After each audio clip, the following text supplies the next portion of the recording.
WEF survey shows that business leaders are deeply concerned that a global recession is coming, Michael Snyder reports. Are you ready for economic conditions to get worse in 2025? It would be difficult to find any economist that's willing to argue that global economic conditions are better in late 2024 than they were in 2023. The Chinese economy is deeply struggling. Europe is a mess, and for 4 years of Bidenomics have had an absolutely devastating impact here in the US. Unfortunately, the outlook for 2025 is not good at all. In fact, a WEF survey that was just released discovered that global business leaders are very concerned that a global recession is approaching. Business leaders globally are worried about the risk of recession, labor shortages, and rising inflation. Despite some signs of improvement in economic conditions, a World Economic Forum survey said on Thursday. Extreme weather events are an increasing concern, following a year of record temperatures, severe flooding, and wildfires, including in major economies such as Brazil, Germany, Indonesia, and the United States, according to the survey of more than 11,000 business leaders from G20 countries. When asked to rank the top risks that they are facing over the next 2 years, business leaders actually ranked economic downturn number 1. Economic downturn is seen as the top risk for business leaders over the next 2 years, followed by labor and/or talent shortages, and then inflation. Poverty and inequality ranked 4th, and extreme weather events came in 5th, the survey showed. Business leaders tend to be relatively optimistic compared to the population as a whole, and so these results kind of surprised me. Of course, to many of us living in the United States, economic conditions are already so bad that it feels like a recession has already begun.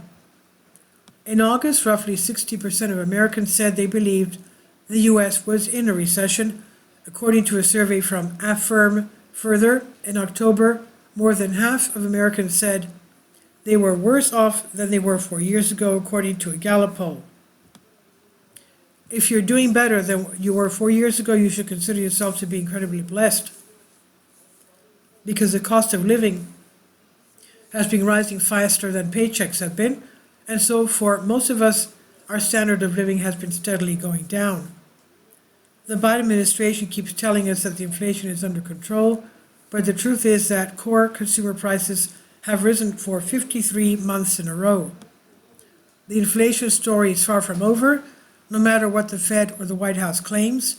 For the 53rd straight month, core consumer prices rose on a month-over-month basis in October, with the year-over-year pace reaccelerating to 3+33%. Once upon a time, I actually enjoyed going to the grocery store, but now it is so painful. When I get to the register, I feel like asking the cashier what organ I should sell in order to pay for my groceries. Sadly, we've reached a point where more Americans than ever are just barely scraping by from month to month. In fact, Bank of America is telling us that the proportion of the US population that's living paycheck to paycheck rose by 12% from early 2022 to the second half of 2024.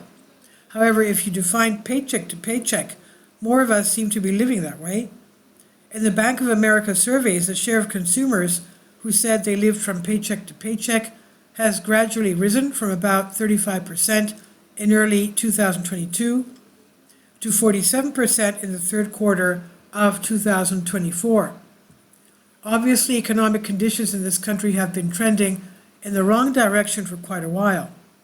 So what will our country look like if we keep going down this path? At this stage, more than 20% of all US renters already have to use all of their regular income just to pay the rent. Just over 1 in 5, 22%, US renters say all of their regular income goes directly to paying their rent, according to a recent Redfin commissioned survey.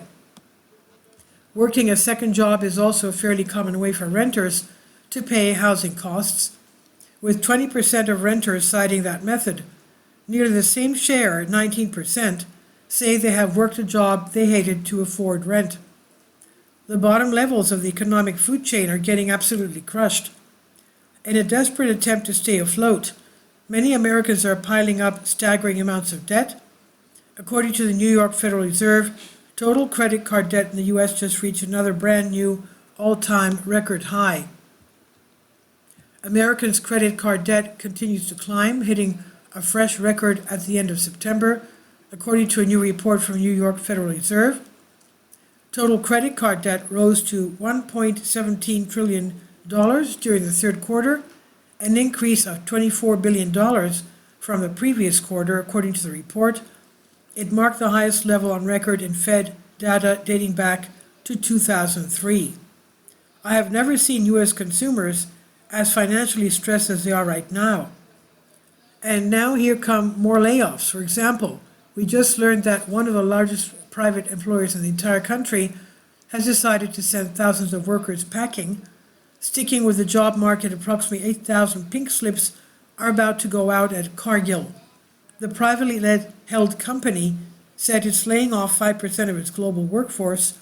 The job cuts are coming as one of America's largest private companies is grappling with falling food prices. Can anyone out there dispute the fact that we're heading in the wrong direction? Just look around. The middle class is coming apart at the seams. Poverty is exploding all around us. Homelessness in the U.S. is at an all-time record high. And demand at food banks has returned to pandemic levels. For more than a decade, I've been warning about the exact scenario that we're facing right now. It would be a monumental task for anyone to reverse our economic momentum, but Donald Trump is certainly going to try. After the extraordinary amount of damage that Joe Biden and his minions have done over the past 4 years, can Trump turn this ship in the right direction? Let's hope so, because at this moment, the entire global community is a dumpster fire that's rapidly getting worse. This is by Michael Snyder on the Economic Collapse blog. Please leave your comments, and thank you for your support. About the author, Michael Snyder's new book, Why, is available on paperback and for Kindle on Amazon. He's also written 8 other books available on Amazon, including Chaos, End Times, 7-Year Apocalypse, Lost Prophecy of the Future of America, The Beginning of the End, and Living a Life That Really Matters. When you purchase any of Michael's books, you help to support the work that he's doing. You can also get his articles by email as soon as he publishes them by subscribing to his Substack newsletter. Michael has published thousands of articles on the Economic Collapse blog, End of the American Dream, and the most important news, and he always freely, happily allows others to republish those articles on their own websites. These are such troubled times and people need hope. John 3:16 tells us about the hope that God has given us through Jesus Christ. For God so loved the world that he gave his only begotten Son, that whosoever believeth in him should not perish but have everlasting life. If you have not already done so, we strongly urge you to invite Jesus Christ to be your Lord and Savior today. Please leave your comments, and thank you for your support. Please support my Patreon account. The daily posts are 5 videos daily, and they are totally different from what I have on my YouTube channel. Thank you so much for your support and that you find all my content so interesting. You'll find the Patreon account details in the description box below.